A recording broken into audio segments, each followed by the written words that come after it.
estar na presença do Senhor, pois não há algo mais precioso a não ser estar na presença do Senhor. Às vezes eu fico quietinho lá meditando. Como é bom saber que fomos escolhidos pelo Senhor. Como é bom estar na presença do Senhor.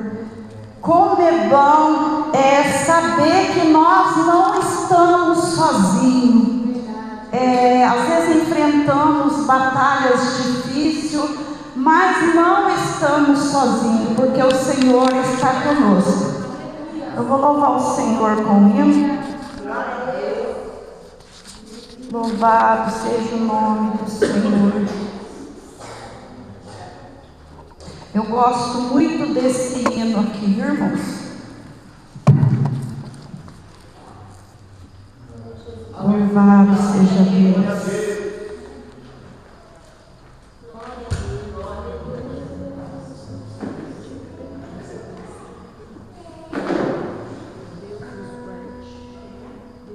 Aleluia. 247. Deus nos guarde bem do seu amor. Onde quer que nos achemos, o seu nome louvaremos. Deus nos guarde bem do seu amor. Ao voltar Jesus,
Irmão Marcos disse que não queria oportunidade, mas estou querendo ouvir o irmão dele. Irmão, vem falar um pouquinho, mas depois. Vamos louvar o Senhor, irmãos? Vamos adorar o Senhor. Jesus está neste lugar, irmãos. Aleluia. nós podemos e devemos louvar e adorar o nome do Senhor, porque Ele se faz presente neste lugar. Aleluia. Aleluia.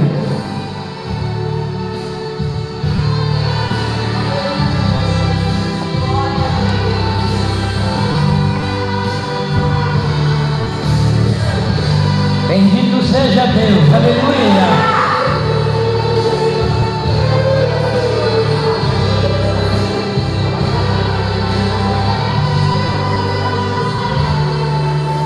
Mesmo que não haja fruto na videira, mesmo que não haja flores no jardim, até mesmo que a figueira não floresça, nem chova na terra, nem a erva cresça, há um Deus no céu olhando para mim. O que eu não posso é ficar calado, estando feliz ou mesmo atribulado, ainda louvarei seu nome mesmo assim. Louvarei ao Senhor na alegria e no amor, cantarei.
Bendito seja o nome de Jesus. Glória a Jesus. Não, Paulo. E fala um pouco de Jesus. Louvado seja o nome do Senhor. Aleluia. Oh, Êxodo. O tema do congresso das irmãs lá de Jardim Cristiano de ontem. E quando a irmã, a jovem, ela estava pregando, me veio à mente Gênesis capítulo, o último capítulo, capítulo 50, o versículo 24 e o versículo 25. E eu comecei a olhar até que chegasse o capítulo 3 do livro de Êxodo. E quando Deus se apresentou a Moisés, e aqui podemos olhar uma profecia que José, antes da sua morte, ele diz assim no versículo 24, e disse José a seus irmãos: eu morro, mas Deus certamente vos visitará, e vos fará subir desta terra para uma terra que jurou a Abraão, a Isaque e a Jacó. E José fez jurar os filhos de Israel, dizendo: certamente vos visitará Deus, e farei transportar os meus ossos daqui. José, quase na hora de morrer, ele lança uma profecia, que essa profecia ela vai se cumprir depois de 430 anos, porque ele fala: certamente vocês tenham certeza que Deus vai visitar vocês, Deus vai tirar vocês deste lugar. Eu começo a olhar que 430 anos, muitos nasceram escravos e muitos morreram escravos, e muitos debaixo dessa promessa, porque aqueles que escutaram José dizendo, passava para os seus filhos: olha, há uma profecia, Deus vai visitar Israel, Deus vai tirar Israel daqui. E aquela geração morria e passava para outra geração, e o aperto, foram chegando em cima deles, e a escravidão foram chegando e apertando cada vez eles, mas essa profecia, essa promessa, eles foram passando de geração a geração: olha, Deus vai visitar nós aqui, vai nos tirar deste lugar, Deus vai tirar nós desse sufoco. E quando chega no capítulo 3 do livro de Êxodo, Deus fala assim: olha, que Moisés, qual que é o seu nome?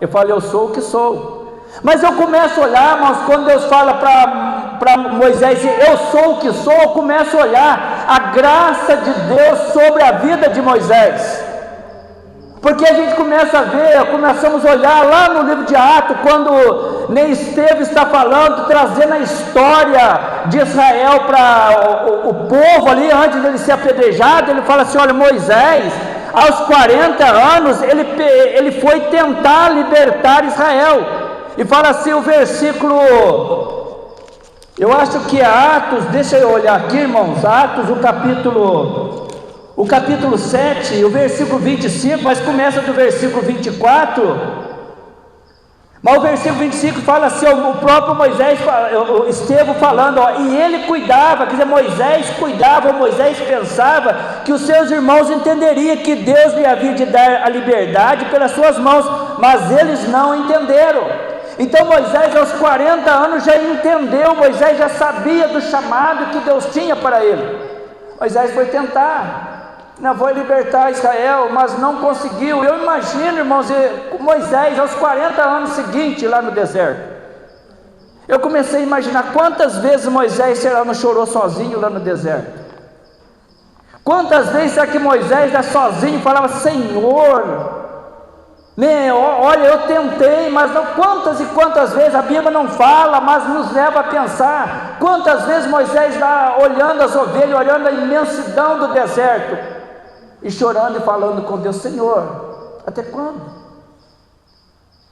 Até quando que eu vou ficar assim? Olha, eu tentei lá, e começava a lembrar, talvez da mãe dele, a mãe legítima, E também lembrava da outra mãe que o criou, porque a gente começa a olhar que Moisés, irmãos, ele amava as duas mães, porque a mãe que o ensinou, a mãe que o educou, a mãe que ensinou ele a temer a Deus, e a outra mãe também que pegou ele para criar, que criou ele com carinho, ensinou a cultura dos egípcios. Moisés, a Bíblia fala que ele se tornou um homem poderoso na terra do Egito, não era um homem qualquer, e agora fugitivo. Quantas vezes Moisés chorou? E quantas vezes Moisés falou, o Deus, porque a gente começa a olhar a geração seguinte, de José para frente, a geração não apenas ouviu o Deus de Abraão, o Deus de Isaac, o Deus de Jacó, apenas ouviram falar, nunca viram Deus falar, nunca viram a visão, não tiveram visões de Deus como Abraão teve, ouviu Deus falar, Isaac, Jacó, mas estava ali perseverando na promessa. Eu sei que Deus vai libertar Israel. E Moisés, quantas vezes Moisés nesse encontrou chorando, talvez sozinho? O que eu faço, Jesus? Olha só, Deus de Abraão, Deus de Isaac, Deus de Jacó, olha a situação que eu me encontro, 40 anos já está chegando, eu longe, sem ver a minha mãe, sem ver o meu pai, sem ver meus irmãos, sem ver a minha mãe adotiva, o que será de mim? E quando Deus olha, ou quando Moisés olha e vê aquela sarça ardendo, fala, algo extraordinário está acontecendo. Eu começo a olhar, Israel estava debaixo de uma promessa, a promessa de libertação.